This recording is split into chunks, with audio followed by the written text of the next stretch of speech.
here.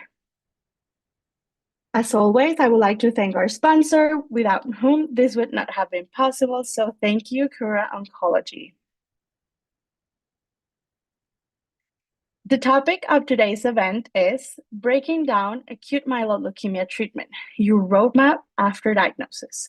Being diagnosed with AML can feel overwhelming, and understanding the treatment landscape is a crucial first step in navigating your journey. Dr. Chen, a specialist in leukemia care at Dana-Farber Cancer Institute, will walk us through the current treatment options available.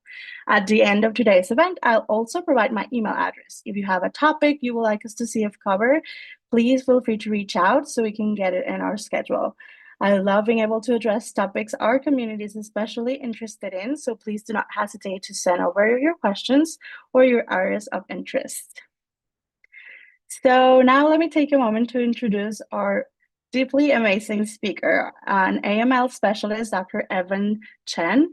I'm so excited to have him here with us. So Dr. Chen is an attending physician in the adult leukemia program at Dana-Farber. At Dana-Farber Cancer Institute and an instructor in medicine at Harvard Medical School.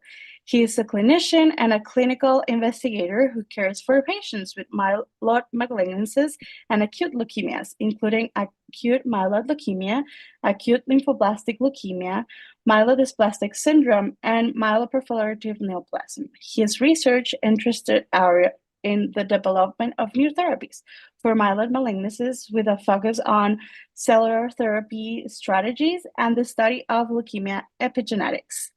So now I turn the time over to you, Dr. Chen. Great. Thank you so much, Mary Lou. I will share my screen here. And I hope that looks okay. Yes, that looks perfect. Great. Great, fabulous. Thank you very much, Mary Lou, for the introduction, and thank you all for having me. It's a privilege for me to be here today to share with you just an overview of the roadmap after an AML diagnosis. This is really meant to empower you on your journey, and I can only imagine the many questions that one may have after an AML diagnosis. And as questions come up, I know Mary Lou and Marcia will also have, they'll be able to see the questions and kind of let me know, and we'll address all of them in due time. All right. I think it's, as I was alluding to, just to start by acknowledging, also as Mary Lou said, how overwhelming an AML diagnosis can be. Cancer diagnoses in general are, but for AML, there's such a speed to the diagnosis and to feeling ill that it can just feel all of a sudden. And before you know it, you're talking to a doctor like myself, and you're hearing all these terms that you otherwise would have no reason to have to know beforehand. Blasts and bone marrow and hemoglobin, blood counts, and so forth. And it just feels very oppressive. And all of us in the field of leukemia deeply sympathize with this. And I think it's completely natural to feel that way. If only just to give yourself the time and grace to collect yourself so you can step back from the diagnosis and realize that truly you are not alone in this journey. And I have here just folks that are there to lend support, family, friends, members of your faith, support groups, social workers, and so forth. And it's really, and of course, the medical team. And really the hope is that all of us alongside you can help you understand this new diagnosis, and also acknowledge that you are the person you are before this diagnosis, without any change, right? It's this new situation that we have to deal with. It takes away nothing from your humanity, and I just want to make sure that that is not lost upon us. Of course, the focus of our talk will be on treatment, but we'll cover some of these other basic concepts as well. And actually, that's what I'm going to start with, is just a general overview to make sure we're all on the same page. Acute myeloid leukemia fundamentally is captured by the name of this disease, and the word acute means fast onset, and this is where a lot of folks will have the symptoms that you see here develop quite quickly on the order of days and, within a month or so. Fevers, feeling fatigued, just not yourself, weight loss, not eating. The word myeloid refers to the blood cells that are produced from your bone marrow. So for those of us less familiar with the inside of a bone, because as we may not have a reason to be, but the inside of a bone is not bony all the way through.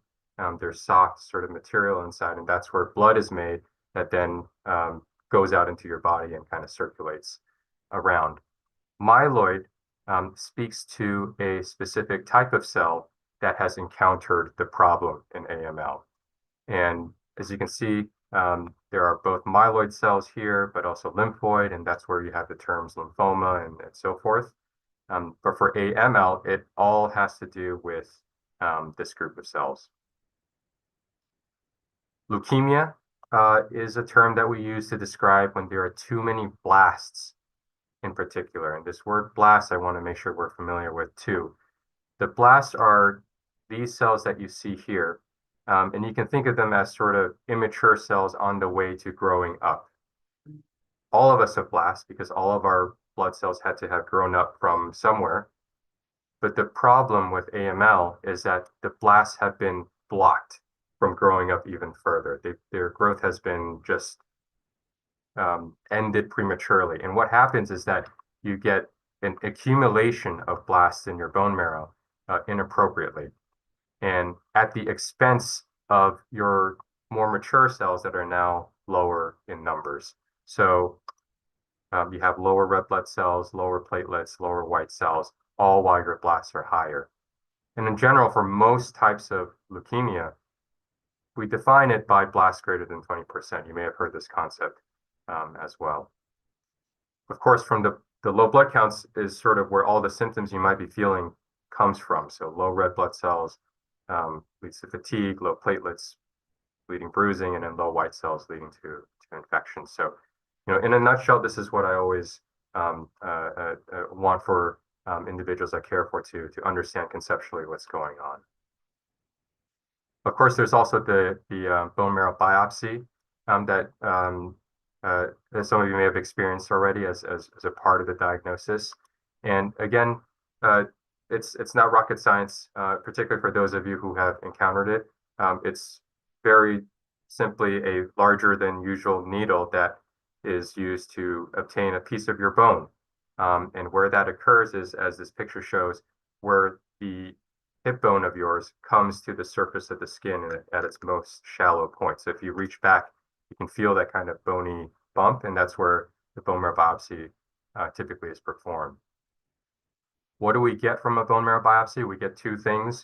One is the liquid part, and once the needle is in, we attach a syringe atop of it, and we pull back, and a liquid sort of thicker than blood kind of material comes out.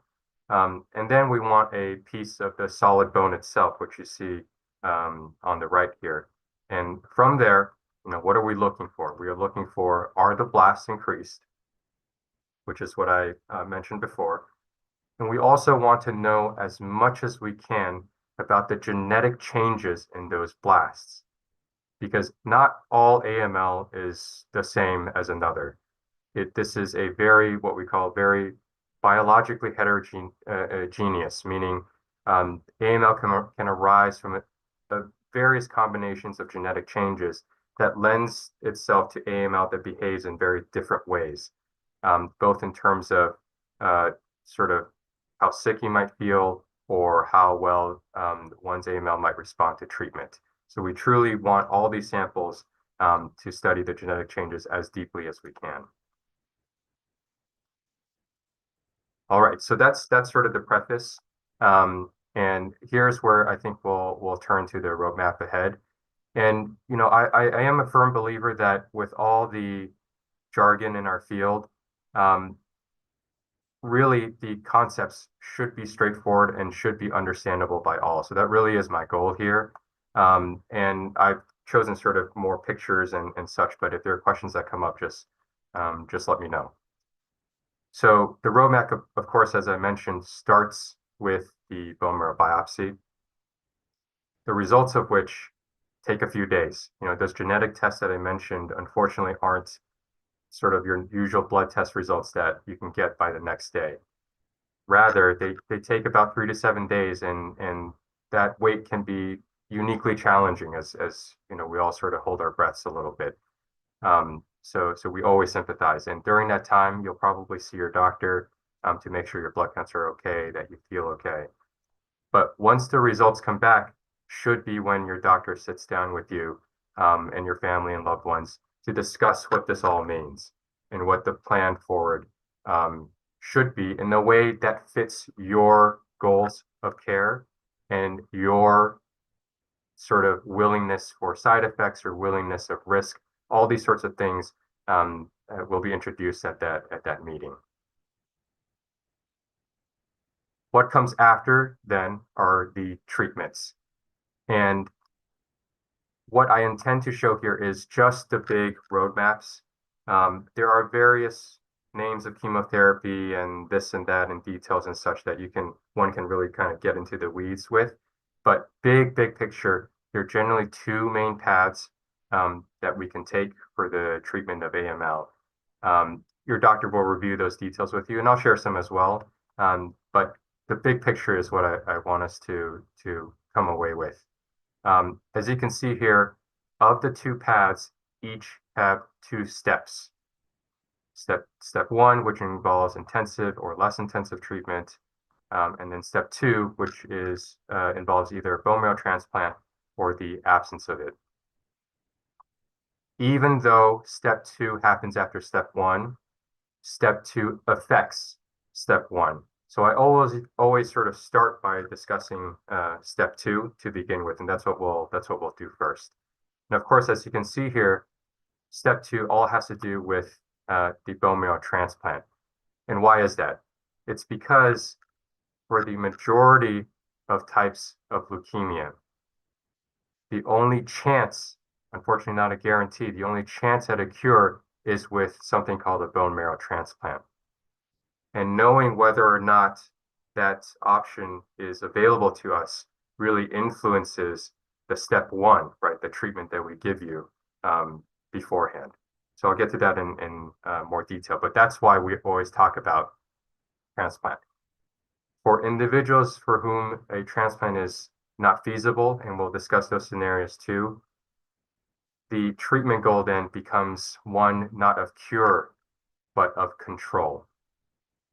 And I always make a point to discuss this very honestly, because that word cure is very powerful and filled with connotations. And I just don't want it to be lost in the details. So I think always thinking about where your treatment is headed is important. That is not to say, actually, that the step 2 is cemented in stone.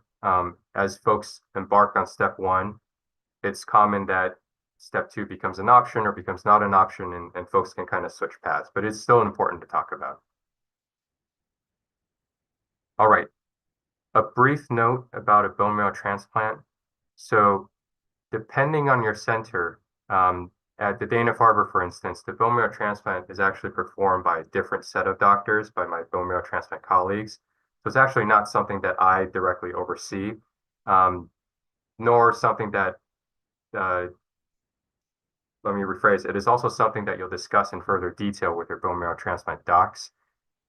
But it's hard to not naturally want to know more about it up front, especially because for the reason I described about how important it is in deciding our treatment path. So I wanted to share just a brief overview of this with you as well. Firstly, bone marrow transplant has many synonyms that you may encounter, and I list them here, and there's a lot of words in general, but this is mostly just for your reference. A transplant, a bone marrow transplant, stem cell transplant, hematopoietic cell transplant, they all mean the same thing when we talk about it in the context of bone marrow transplant. And again, I always say that the transplant team will discuss this further with you, but let's at least talk about the major points. A bone marrow transplant is a long ordeal involving chemotherapy in the beginning, receiving the stem cells, we'll talk about that, and then recovering from this procedure, which can very, in a candid fashion, I always say it can take up to a year. Not all parts of the year are equally difficult, but for you to return to where you see yourself now and how your level of function is and your sort of daily routine, returning you back to there takes about a year. What is it in general? Well, big picture is the important thing to first note is that transplant for AML involves stem cells from another person, not from yourself.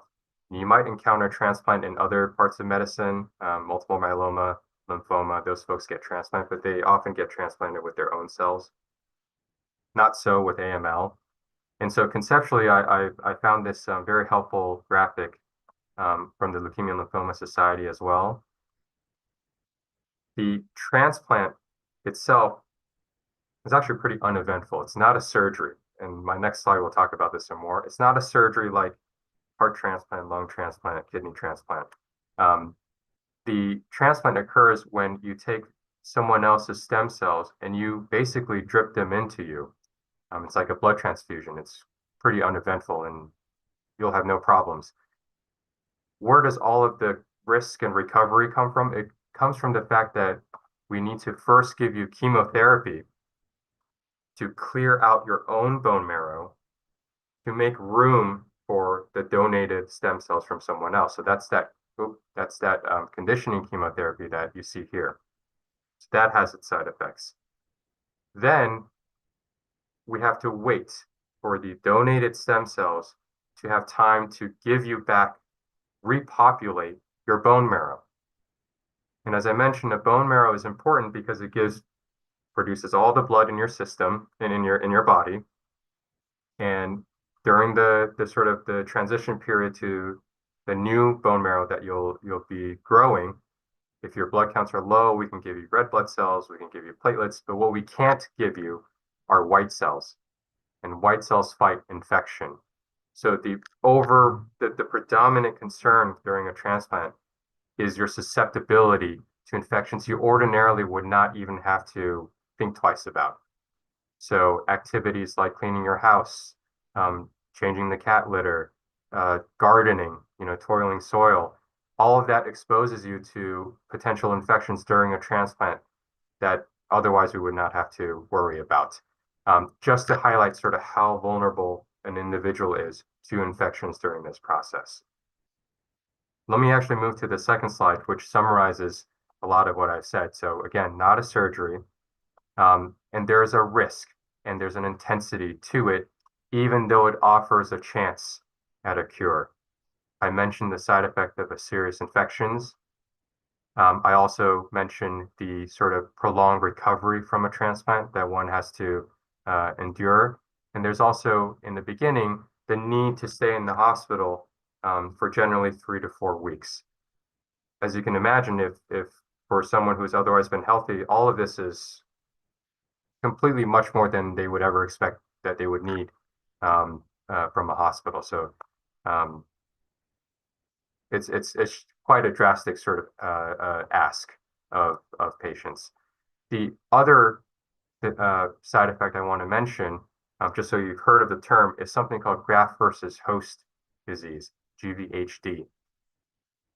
Big picture, this is a side effect from the fact that as you take someone else's bone marrow into you and wait for that bone marrow to give you back an immune system, as we discussed, that immune system technically does not belong to you, so to speak, right?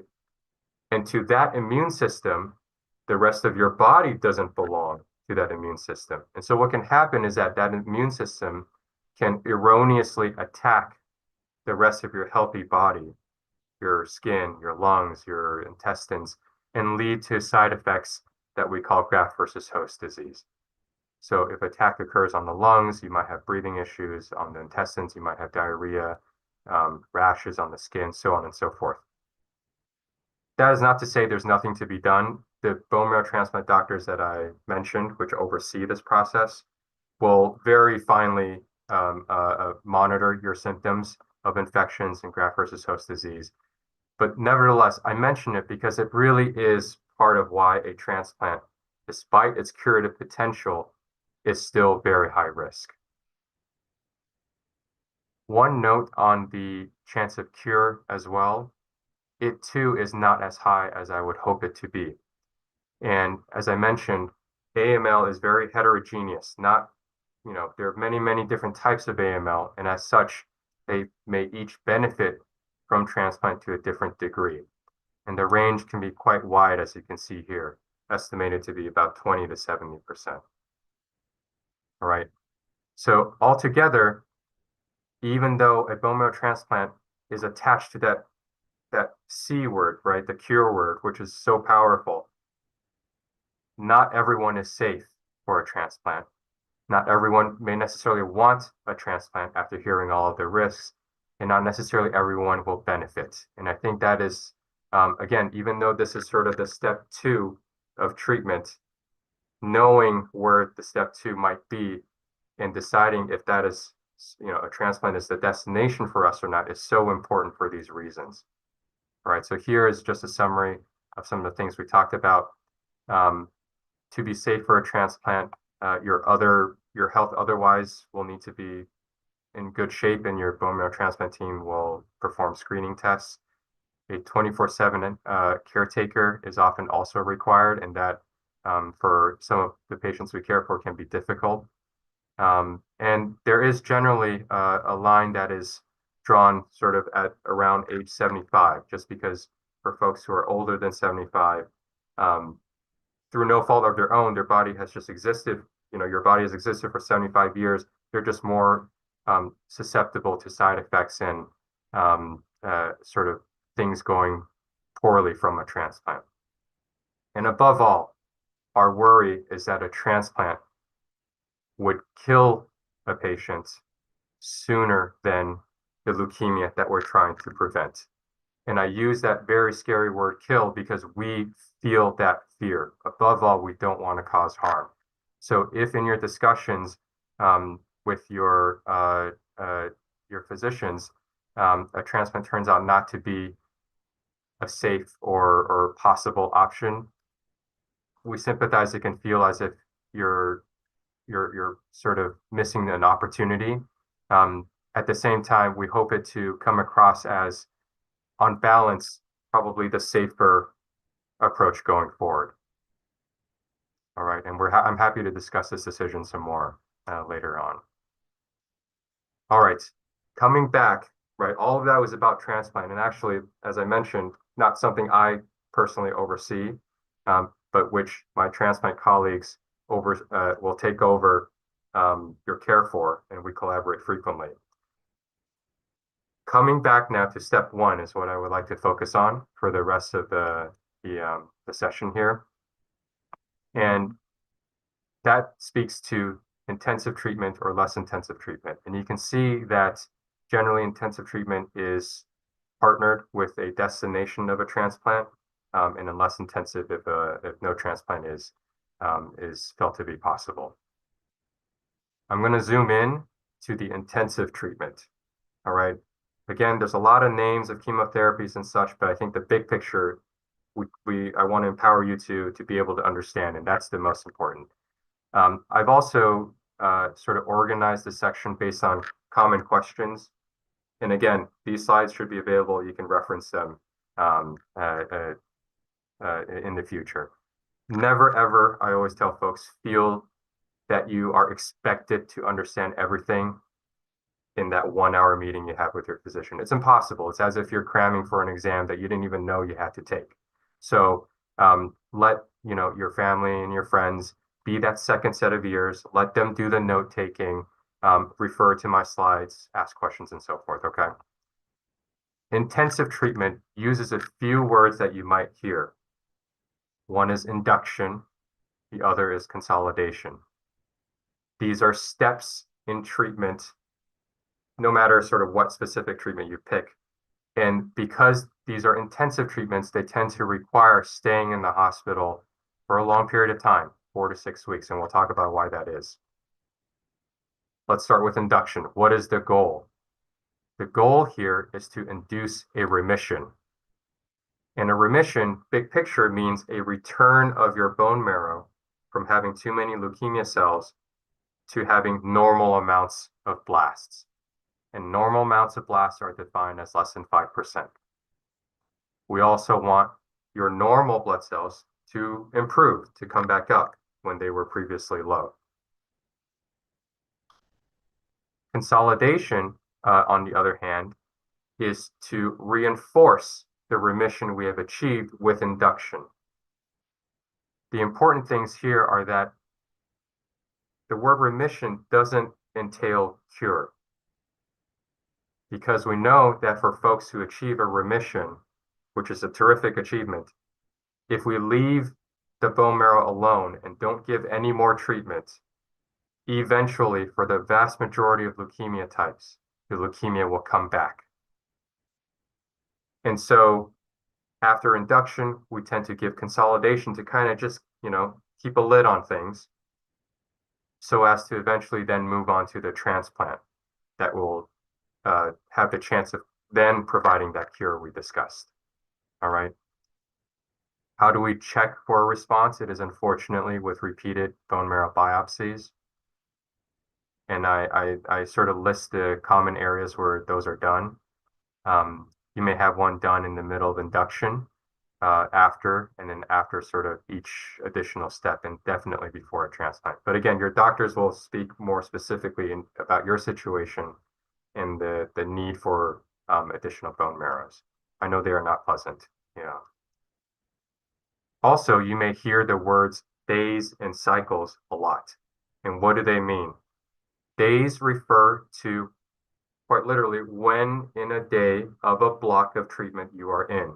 So day one of treatment is literally the first day of that treatment. Cycles refer to what repetition of that treatment you are in, and that predominantly is relevant for consolidation, which may be repeated. So you might hear us say, oh, Miss So-and-so is cycle 2, day 1, cycle 2, day 7, and so forth. And I'll explain why it's important to know sort of where you are in the cycle, because it's relevant for the side effects to expect. What treatment am I receiving? As I mentioned, I wish for us not to get too lost in the weeds of names of chemo, and they're very long, they have multiple syllables, they're hard to spell, but still I want you to have heard them. So for induction, there is variability amongst different centers, but for a lot of centers, common induction regimens include this sort of 7+3 thing. What it refers to is 7 days of one type of chemo, cytarabine, which is given by IV, and 3 days of another called daunorubicin, also given IV. You may also hear about Vyxeos or CPX-351, that is IV, given days 1, 3, and 5. And if you have a particular mutation in the FLT3 gene, you may be also asked to take a pill called midostaurin, days 8 to 22. For consolidation, here are, again, some common treatments: HiDAC or some MiDAC, something with a DAC in it. That refers to cytarabine, again, the same chemo as what you've received in induction, although given at higher doses, only for a few days. Same with Vyxeos, again, only for a few days. What you'll notice is that I mentioned that you'll be in the hospital for 4 to 6 weeks, but really the chemo is only given basically in the first 1 week. So why is that? It's because of all the side effects that occur after this chemo is given. And not to mention, sometimes, especially based on this halfway bone marrow biopsy, we may find a need to give you more chemotherapy midway through. So I've done a lot of talking about side effects. What is it that I'm really talking about? The major side effect, really with most AML therapies, is a drop in blood count. And often I use an analogy that I hope is helpful for the folks I care for, which is the analogy that leukemia blasts are sort of like weeds in your lawn. But I don't have a way of plucking the weeds out very precisely. All of my treatments are herbicides that I have to kind of just spray all throughout the lawn in hopes of killing the weeds, but through the process also hurting healthy grass. So everything will sort of die. And the healthy grass here are your healthy blood counts. The treatment I mentioned generally occurs over a period of 4 weeks. Again, the chemo itself is only the first week, but you will experience this drop in blood count over weeks 2, 3, and 4 in this sort of fashion, with recovery coming towards the end. You're in the hospital because that dip will be quite deep, and you might need blood transfusions, red blood cells, platelets, and so forth. And not to mention some of the risks that I described with a transplant when your blood counts are low there apply here. Infections, that's far and away one of our major concerns. And it could be, I'll go to the next slide here. As I mentioned, infections, fatigue, and bleeding, bruising from your low blood counts. Those infections can also be, again, things you otherwise would not be susceptible to. Fungus infections, infections of your lung, your blood, for instance. These are all things that you might need antibiotics, IV fluids, supportive care quite quickly, and that's what a hospital stay can do for you. Folks can also, you know, I don't wish to sugarcoat it, they can feel very lousy, mouth sores and poor appetite, not eating well. I often say, you know, think of the worst day with the flu or a cold you've had, and that's sort of that stretched out, and potentially worse. But again, you're in the hospital, so we can help. And, you know, to the point where we may even give you nutrition by IV as well. All right.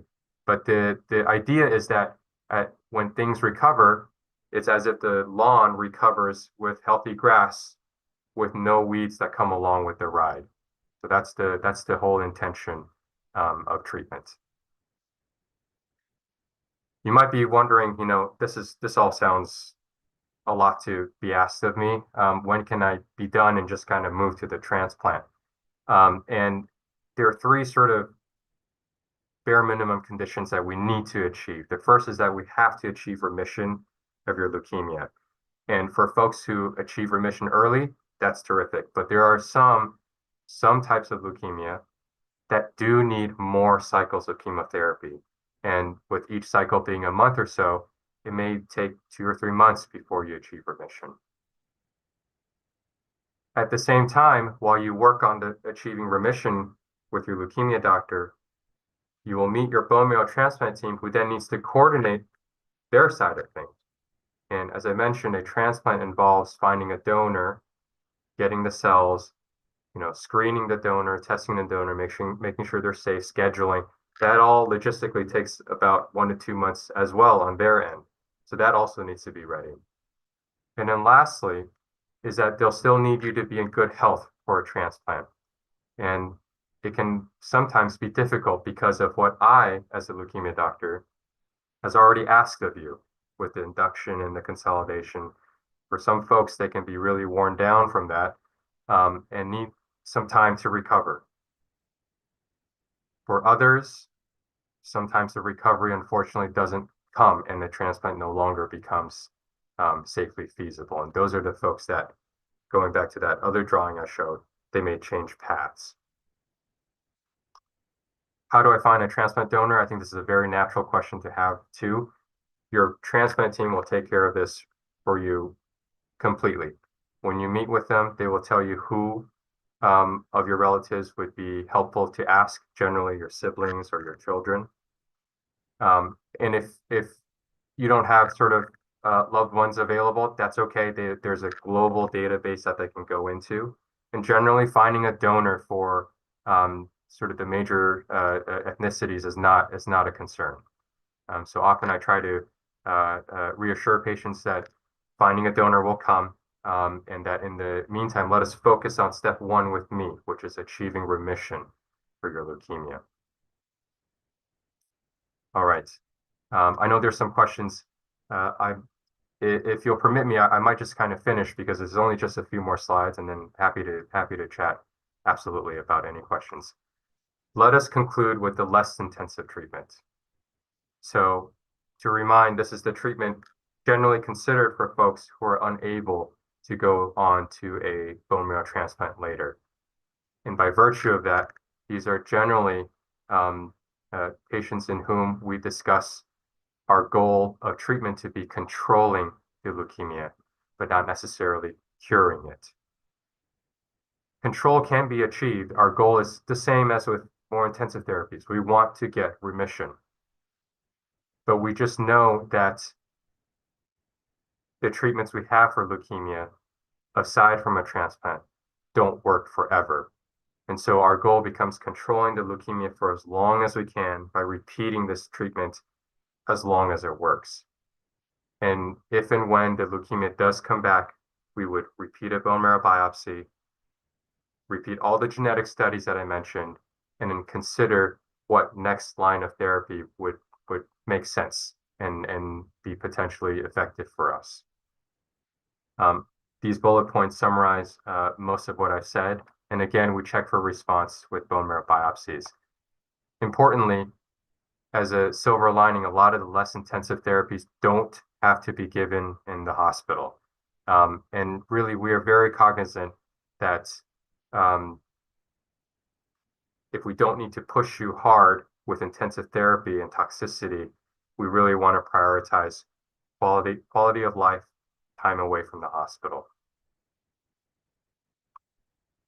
Let's talk about side effects. They are quite similar to what I showed you with the intensive therapies. Again, your blood counts will drop, but unlike intensive therapies, they should drop less, right? It's sort of, instead of dumping a bucket of herbicide on the lawn, I'm doing sort of gentle sprays repeatedly, which is why these treatments are repeated one cycle after another. It may be, it is our hope at least, that with each cycle, your dip is a little more shallow. You need less transfusions as you go along. Overall, you have more healthy grafts and blasts than weeds, right? One cycle after another. And that as you go along treatment, you don't need to see us as much because you're actually doing quite well with the treatment, and we'll see you sort of once a month or twice a month. I think the next slide is the schedule here. I generally, as I was saying, wish not for us to get too much into the weeds with days and such, but this is such a common regimen that I do think it's helpful I often draw this out for the folks I care for. A common less intensive regimen that you might encounter is venetoclax with a hypomethylating agent. And we abbreviate it, you may hear us say it abbreviated fashion, VEN-HMA. This is a long mouthful, hypomethylating agent. There are actually two choices for them, azacitidine over here or decitabine. Aza, we often, well, I just did it. You'll hear us abbreviated as Aza instead of azacitidine. And so you might hear Ven-Aza very frequently. I mentioned this is a treatment that is repeated, and each cycle is 28 days. The schedule is as follows. So look here to the left if you could. The azacitidine, the IV, is given days 1 through 7. I'm just using Aza as an example. This could be decitabine as well. 1 through 7, all right, with the slash going this direction. The pill, venetoclax, every day. You'll see here, the first week of just cycle 1 is in the hospital, so just this first week, but only of cycle 1. So in cycles 2 and 3, the hope is that all of this can be given outside the hospital. However, you might already be noticing that back to back to back for 5 to 7 days, that's a lot to ask of someone to keep coming back and forth to the clinic, even if it's outside the hospital, right? If anything, it's a little bit less convenient to be outside the hospital and be expected to come daily. But that is sort of the one major logistical challenge of this regimen. And often, yes, folks do have to kind of shuffle their work schedules or discuss with their loved ones who might be able to give them rides and so forth. But just to give you a heads up on that front.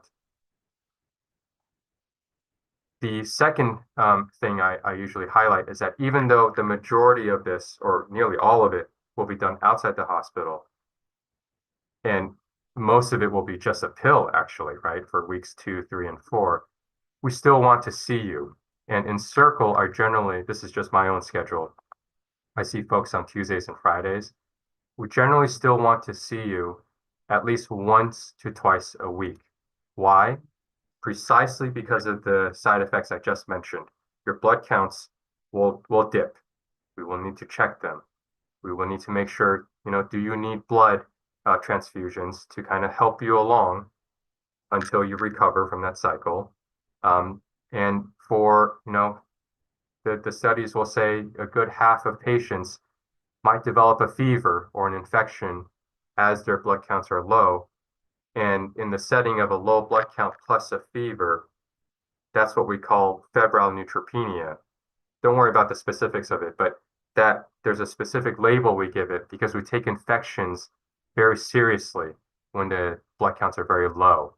So seriously that we frequently will ask people to come into the hospital for that reason. All right, so even though the goal here is to keep everyone out of the hospital, A, you still need to see your doctor once or twice a week, at least in the beginning when your dips are very deep. And B, if you do have a complication, I do ask folks to come in. And so usually, especially for folks who understandably never want to set foot in the hospital, completely sympathize, I do tell them, let us plan just to set expectations that you might have to come in to the hospital sometime during cycle 1 or 2. And if it doesn't happen, perfect. But if it does happen, it's par for the course. Doesn't mean anything has gone poorly. It's just something we expect. All right. And I think with that, I will zoom back out. And I think this is my final slide here. So step 1, I've added the sort of the new pictures that I just had. And as you can see, I add these major labels too that basically the 2 paths are intensive or less intensive.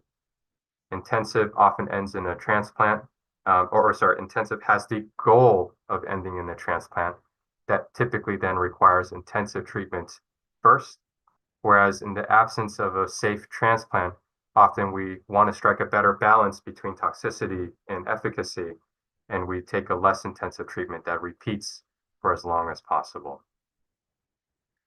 And with that, I'm very, very glad to take any questions. Thank you. I think I've understood more than I expect. It was really, really helpful. So thank you. We do have questions, so I'll Yep. go ahead and ask them. So does bone marrow transplant successfully cures AML, or still there's a high chance of relapse? Yeah, there is, unfortunately, and that was what I was hoping to give a sense of, in the sense that success is not the 90% that I wish I could tell folks. It ranges widely between 20 and 70%, depending on your specific type of leukemia. And you can imagine feeling very disappointed by that. I am disappointed by that, right? We're asking you to go through so much treatment, such a prolonged process of recovery, and yet there still is a chance of the leukemia coming back. And for a lot of folks I've cared for, when they hear that, and this is what I mean with matching the treatment to fit your sense of your comfort with risk and uncertainty. For some folks, they don't want that level of uncertainty for what they have to go through and put up with, and they decide not to do a transplant for that reason. Thank you. There's another one. So what is the likelihood of a patient with TP53 and JAK2 mutated MF progression to AML? And they also said, how would you determine whether the patient should be transplanted prior to transformation or not? And what is the likelihood of transplant success in such an individual? So if I'm understanding the question, it sounds like myelofibrosis with P53 mutations and JAK2. Yeah. and questions surrounding sort of timing of transplant and the relative success of that. Mm-hmm. Okay. So in general, it, the timing of transplant is so tricky. It's sort of a you want that allegory. You want the porridge to be not too cold, not too hot. You want it to be just right, because for any condition, not just the leukemia we're discussing, but let's say myelofibrosis, myelodysplastic syndrome, they themselves exist on a spectrum of low risk to high risk, right? And for low risk individuals, intuitively, the risks of the transplant would not be outweighed by the benefits, right? Those individuals would not be served by an earlier transplant because just the risk of something disastrous happening from a transplant compared to how relatively well they feel. However, if one is on the higher risk end of that spectrum, and this is when we consider things like p53 mutations or myelofibrosis and the risk of it. I think your physician may have discussed this with you. Are you low risk, intermediate one, intermediate two, high risk, and so forth? If we are on the higher risk side of things, yes, we do feel that it is more sensible to intervene with a transplant at that time rather than wait, so watch and wait, so to speak, for that myelofibrosis to fully turn into leukemia and then try to do a transplant then. And the reason for that is because if you're still in the myelofibrosis stage, you don't necessarily need many specific therapies before a transplant. Whereas if you're leukemia, then that step one that I mentioned, we have to pull you back from the cliff's edge. We have to get those leukemia blasts down first and then think about a transplant. So it's just a much bigger to do once it turns into leukemia. I hope that answers the question. Oh, the relative chances, that's hard for me to quote with precision. I think, my worry would be, unfortunately, that the combination of myelofibrosis and emerging evidence suggesting that p53 is a concerning genetic change in myelofibrosis, it would worry me that the desire for the myelofibrosis to come back later may be sizable, but still a transplant represents the best shot we have at potentially getting rid of the myelofibrosis. Thank you. We have here another question. I do believe it needs to bring more specific details for you to fully understand, to fully answer it, but I will ask No it. problem. Yeah. So there's a 47-year-old patient, no prior health condition, post 1-year transplant from siblings, full match with initial NRAS and ACH2 mutations. What are the chances of being cured and having some mild chronic GVHD of the mouth and skin, but nothing serious? Yeah. It's thank you for the question. It's one that is on all of our minds, right? Wanting to know, when can I breathe a sigh of relief? Um, I would definitely pose this question to your transplant doctors too. They will be much more familiar with the post-transplant outcomes than I might be. In case you missed it, at my center, the transplant is done by a separate group of docs that I collaborate closely with. Whereas all my focus, not all of it, but the majority of my focus is on that getting control of leukemia stage. But in general, we generally think that if the leukemia has stayed away, about 2 years or so, there's a good chance that that represents a cure. The word cure is, in a way, impossible to know because a cure implies permanence. And there's no way to know ahead of time, what that might be. And instead, I think a lot of us, what we want to see is that you remain in remission for a long time, what we call a durable remission. And if you look at all the sort of graphs in our literature, for folks who get a transplant, and when you sort of draw a line for how well or how many of those individuals remain living, the line will drop within the first year or two, but really kind of level off about 2 years or beyond. There still might be late drops, however, so it's really hard to provide that guarantee that I wish we could. But I would definitely pose this question to your transplant doctors too for more sort of specificity. Thank you. I also receive a lot of questions about, and well, AML patients share that they weren't aware that they could be involved in treatment decision. Somewhere were just simply told what treatments they need to have, or without much of a room for discussion. So, how much say do patients typically have in choosing their treatment, and what advice do you have for those who want to be more involved in the decision-making process? I know that when you're with your diagram, I think it make it, but just to answer that Yeah, question. no problem. Yeah, no, it's hugely important. I would wish for all of us to feel absolutely informed before starting. Not informed in the way of, what's the dose and, again, not the weeds, but the big picture, right? The big picture should be understandable by all of us. And I think perhaps the feeling that you are just told what to do comes from the fact that, unfortunately, ultimately, we don't have a lot of options um, uh, when treating leukemia. And it may be that by virtue of perhaps your other health or your age or how strong you are, your doctor may have already, it may seem obvious to him or her that, there is only one option, kind of, that makes sense.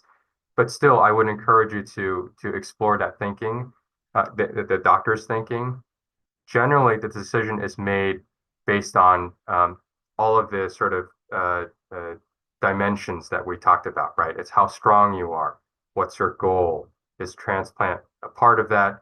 How much support do you have? And that sort of thing. So even though they may not explain it, you can feel free to ask about each of these components that I mentioned. Thank you. Also, there was a question about milestone. What are the typical treatment milestones that newly diagnosed AML patients can expect? Yeah, so in the graphic, the major milestones, what depends sort of, I'll take a step back. Answering what milestones are for an individual really depends, again, on the goal. So if the goal is to potentially go to a bone marrow for a cure, then the milestones will involve achieving a remission, finding a donor, undergoing a bone marrow transplant. If the goal is to control rather than cure the leukemia by virtue of, again, your general health and the safety of a bone marrow transplant or the lack thereof, the goal might be very different, right? The goal would be still achieving a remission because that helps no matter what, but it will also be more to emphasize minimizing toxicity, minimizing your time that we're taking you from your home, right? Also, anywhere in between. There are some folks that for whom it is very meaningful for them to keep pushing ahead and really have that sense of doing everything they can. And I know that can be hugely important, which, if safe, I support fully, right? I just don't want to hurt the individual in the process. But short of that, I absolutely sympathize with that importance of that feeling. So in that case, we push more for more treatment. For some others, their priorities are different, and if they feel that a treatment may not be working, they might shift the time that they do have to spending more of that at home or seeing loved ones and traveling and so forth. And we are able to work around that as well. So I think another theme that emerges from this is absolutely share your goals with your physician. Even though our treatment options are limited, our approach can absolutely be tailored um, uh, to what you want out of your leukemia treatment. Thank you. I think, I will read here feedback that we have. Thank you for such an enlightening session. Oh, And I agree, it was really enlightening. thank you, So thank I you. think Happy to hear. this is, yeah, I think this is all the time we have for our discussion today. So I thank you all for your questions and your participation. And once again, thank you, Dr. Chen. This was amazing. My pleasure. I Yeah. just have a couple of slides to share for everyone. So before we wrap up, I just wanted to highlight a great research for those looking into manage their nutrition and the side effects of AML treatment that can directly impact such symptoms as we mentioned, as Dr. Chen mentioned before, like appetite loss, fatigue, etc. So in January, we hosted a webinar titled Fresh Start to 2025, and we featured two oncology nutrition experts. So if you go to our website, underneath our search bar, you will see the community. You can click on that, and you can then click on all events, and you will see all our upcoming events and our past events. We also have an incredible event about genetics a few weeks ago, so just go ahead and check them out. You will be able to see the recap of that event and watch the recording.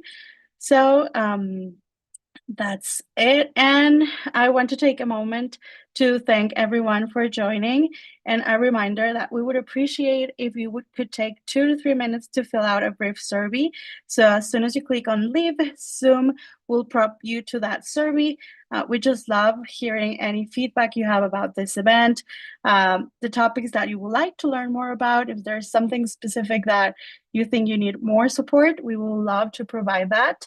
Mary and I are very excited about the program we've put together for 2025, but we love to take your feedback into account. So your input help us. So thank you a lot. We're currently planning more exciting events. We don't have confirmed dates yet, but stay tuned. We always post them on our social media, on our newsletter. And again, thank you all for being here today. And don't forget to complete this survey before you go. Again, we have great feedback. Dr. Chen was extremely well versed in this and My easy to pleasure. understand. Yeah, I my pleasure. agree. The best understanding I've ever had. So Oh, thank you thank you. for Glad to hear sharing it. the feedback. And again, I would like to thank our sponsors with whom this would have not been possible. So thank you to Cura Oncology. And finally, I just want to say thank you all for helping us build our AML community. I've added my email to this slide, so please do not hesitate to email me just to say hello or to say what it didn't work this time or what it could work better next time, any event, anything. I will appreciate hearing from you. So have a nice day, have a nice weekend. I hope to see each of you in another webinar soon. So You take goodbye, care. Take everyone. care, everyone.